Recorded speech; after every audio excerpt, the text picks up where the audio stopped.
So let's start by going over some of the acids and bases, some of the definitional terms that we use, and then some fairly basic calculations as a starting point.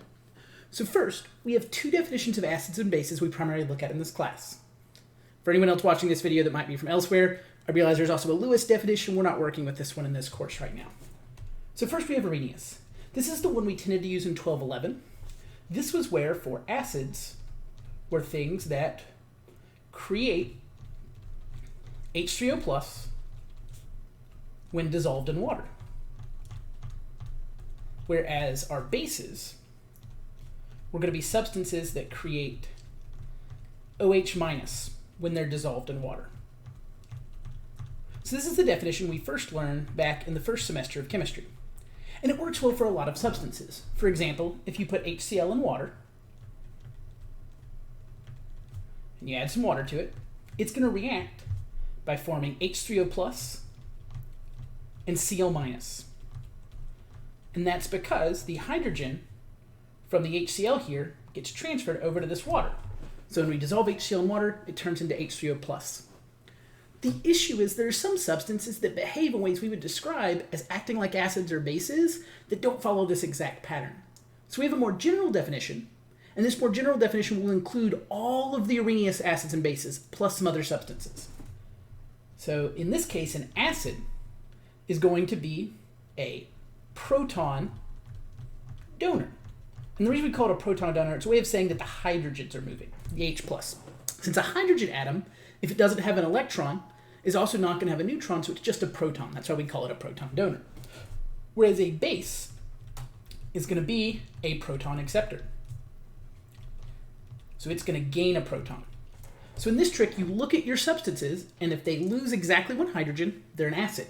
If they gain exactly one hydrogen when they react, they're going to be a base. So looking at that reaction we just wrote of HCl plus water, you'll notice that the hydrochloric acid is giving a hydrogen up. That makes this HCl an acid. In this case, the water is accepting a proton. Therefore, it's behaving as a base. Note that this is always going to be in a specific context of is this molecule an acid or a base. I mention this because sometimes water is actually going to give up a proton. And in those cases, it'll act like an acid instead. So you have to look at the particular reaction to see. Now, how do we then write these things as real general equations? And you'll see these a lot. So for example, if I take HA and I put it in some water, where HA stands for any acid, it's going to react to form A minus plus HCO plus. Here, our HA lost a hydrogen, but since it transferred the hydrogen without losing any electrons, it becomes negatively charged. Since the hydrogen was one proton, we took away a proton but didn't take away any electrons. So HA turns into A minus. So look at it with specific values. Let's assume this was CH3COOH. When it reacts with water, it would then form CH3COO minus. So that A can be lots of different things. That's just one example. The other case we're going to look at is you'll have this molecule B. It's going to have a set of lone pairs, so we're not always going to have written that on things, and you're going to react it with water. Because it's a base, it's a proton acceptor, it's going to accept one of the hydrogens from water, and it's going to form BH, and if it started off neutral, it's now going to have a +1 charge. And then we're going to add it to OH minus. Note that except for the water, everything was aqueous. I forgot to write those terms, and that's important when we come up to things like equilibriums. And that's true for the HA as well. HA is aqueous, A minus is aqueous, H3O plus is aqueous, but water is a liquid. The last note I want to mention, it's just really helpful definitional here, is what we mean by conjugate acids and conjugate bases. So what happens is, let's say I take an acid HA and I react it with a base B. And we're going to react it so that that hydrogen moves from the A to the B. It's going to form A minus plus BH plus, all four being aqueous. Now, initially, it may be fairly easy to identify the acid and the base just because of the way we worded it. HA is an acid. That's because it's losing a proton. B is a base. It's gaining a proton. Now, the conjugate pairs are the compounds that are related to each other by this loss or gain of a hydrogen. So for example, HA and A minus are a conjugate pair. The only difference between them is they lost one hydrogen or gained one. So when HA loses a proton, it becomes a conjugate base. That's because if this A- were to gain a proton, it would reform HA. And if it's gaining a proton, it's being a proton acceptor, which is base behavior. On the other hand, this BH plus is now a conjugate acid. If it were to react, it could lose this proton to reform the original base, and because it's losing a proton, it's acting as a proton donor. That's an acid reaction. So that's why we would call it a conjugate acid.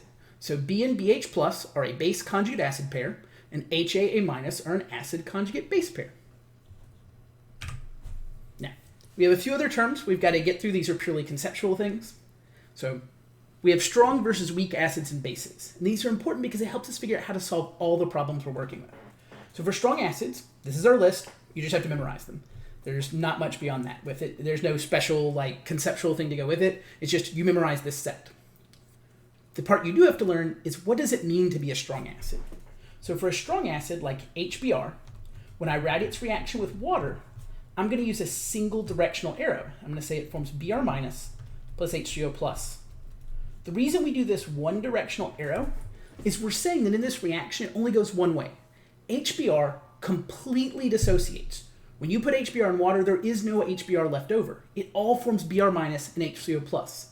This is true for all our strong acids. Our strong acids are going to completely dissociate. With a little note that for H2SO4, this specifically is the first proton. So when it loses one hydrogen and forms HSO4 minus plus H3O plus, that's a one-directional reaction. If you try to remove the second proton, that's not as easy to remove. That's not a strong acid. So it's only the first proton in H2SO4 that acts strong. But all the others only have one proton. They lose it completely. They don't stay connected with each other. Now, we also have strong bases. The definition of strong bases is the same idea of acids. They completely dissociate. The only difference here is they're releasing hydroxide instead. So for example, if I put some NaOH in water, it's going to break apart to form Na plus and OH minus, both aqueous. When I put it in water, it's not going to reform NaOH. This is true for all your soluble group 1 and group 2 hydroxides. Remember, group 1 and group 2 means it's in one of those first two columns of the periodic table, and any of them that are soluble will act as strong bases. And I include the list here of the ones we usually work with. And we go over, the idea is there are a few other substances that the reason they're not on the list is because they never actually dissolve in water, so they can't behave like a strong base. And even some of these, if you remember from your first semester chemistry, are only weakly soluble, so you can't have a really concentrated strong base of something like calcium hydroxide. Eventually you'll reach its maximum solubility, and then the rest will just stay solid. Now everything else, if it's not included as a strong acid or strong base, but is still an acid or base, it will be weak instead.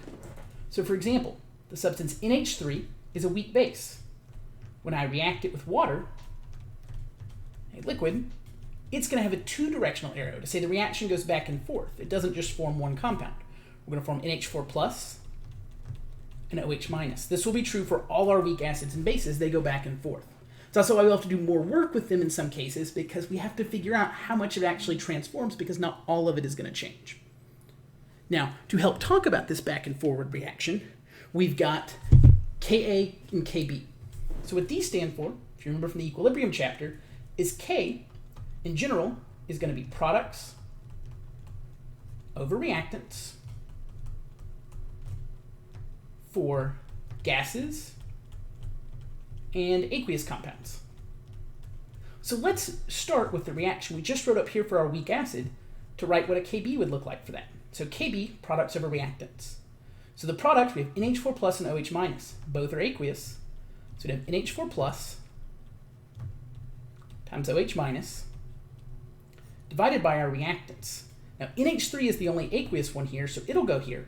But we won't put water there because water is a liquid, so it doesn't show up in our equilibrium constant. We can also write Kas, they're the same idea, products over reactants. So if I took a reaction, we'll just take the generic one, HA plus water is in equilibrium with A minus, aqueous, that's supposed to be an A, not an H, A minus, plus H3O plus, aqueous. And the HA is aqueous, and the water is liquid. So I want to write the Ka for that. For the generic version, it would be A minus times H3O plus, all divided by HA. Again, water wouldn't show up because it's a liquid. Now the third one is Kw, and it's a specific one we use a lot. So Kw is the relationship in pure water, how hydroxide and H3O plus should relate to each other. So we know that generically that specifically at 25 degrees, this is something that changes with temperature, that Kw is always going to be H3O plus times OH minus. And the part that's true at 25 degrees is multiplying these together will give you the value 1.0 times 10 to the negative 14th at 25. There's some other temperatures that'll change a little bit. We're mostly going to work at 25 degrees, and at least for the class I'm doing, I'm almost exclusively working with that. That way you're focusing on this. This is a number I do expect you to memorize. It's one of the few things we're not providing directly on your equation sheet. So make sure we know that, and that means if I find the H3O plus, I can also find the OH minus. Now, what are some things we can do to make calculations of all this stuff and get useful information? So to do that, we're going to talk about pH. So this is a term you have probably heard at least a little bit beforehand, before you took your chemistry class, even if it's just at the level of low pHs are acidic, things like lemon juice, stomach acid. High pHs are things that are basic, stuff like bleach. So what does that stand for? Well, this little p here stands for taking the negative log of something. So you can do this with a lot of things. We're actually going to look at a lot of different p-values. And this H here stands for H+, which we also sometimes write as H3O+. At least for my class, we're not worried about a distinction between these. You can use them interchangeably. They mean the same thing as far as we're concerned. We're not worried about any theoretical constructs of what does it mean to be H3O+ versus H+. So pH is our way of reporting this on a logarithmic scale, since some of the numbers, because they vary so wildly, it can be hard to compare them and be able to make sense of them, so pH is our way of making that scale more manageable. So let's start with, what is the pH of a solution with 0.050 molar as its H3O+ concentration? Well, if pH is the negative log of H+, or H3O+, it's going to be the negative log of 0.050. Note, this is always in molarity. We're not, for doing this, for our pH and POHs, we have to have that concentration value. So if we do that, we'll get a pH of 1.30. So this is an acidic substance. Now sometimes we'll use something we instead call POH. So first we'll just find it, and then we'll talk about how it relates to pH. So POH is the negative log of the OH minus concentration. So a solution with a OH minus of 0.2, that would be the negative log of 0.2 molar. And that's going to give us 13.30 as our POH. But you may notice from previous knowledge, unless you've done this actually in a chemistry class, you probably didn't hear that term near as much. In everyday life, you're just going to hear pH. The reason we find pOH is it helps us because pH plus POH is always going to be equal to 14. Note, at 25 degrees Celsius, because Kw has to be true for this statement to be true. That's one reason we're mostly going to work at that temperature. So if I rearrange this equation, pH is going to equal 14 minus POH. Now I can plug in my number, 14 minus 13.30. Oh, I'm sorry. Up here, this was 0.699. I apologize greatly. I know that seeing math things, that can get infuriating. Because what I did is I went ahead and did the last part. So 14 minus 0.699 will give you 13.30. I even worked this one out ahead of time, so I wouldn't do that to you. I apologize.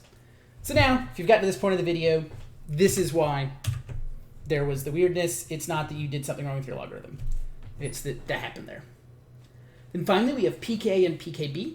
We're mentioning these here because it's another way to report those Ka and Kb values, and we're going to use it a lot in our next chapter on buffers. So we're just going to look at an example of what would a pKa be if the Ka was 2.50 times 10 to the negative fifth. So we would take the negative log of 2.5 times 10 to the negative fifth, and we get the pKa as 4.60. Now, it's also helpful to go the other way. So let's say we had a pKa equal to 3.20, and we want to know the Ka because we needed to use it for an ice table or something. Well, what we know is that pKa is equal to the negative log of the Ka. So this means 3.20 equals negative log Ka. We'll move the negative over. We have negative 3.20 equals log Ka. Then we'll raise 10 to the power of both of these. Those will go away. So we just have to do 10 to the negative 3.2. And this will give us that our Ka would be equal to 6.31 times 10 to the negative fourth. So we can go both directions. You can be given the Ka and find the pKa, or you can be given the pKa and find in the Ka. This is helpful because you'll have problems where you use both at the same time. So either one that I give you in a problem, you'll have to use both anyway. So you're able to go both directions is helpful because depending on what type of table you're looking at, you'll get the information in different forms, but there's a good chance you'll end up using both of them anyway. So that should get us through the introduction to acids and bases review, as well as some basic calculations with pH. Next up in your next video, we'll be covering doing pH of strong acids, strong bases, weak acids, and weak bases. So doing it with actual substances instead of just telling you this is the H2O plus or this is the OH minus, because that's what we'll do next.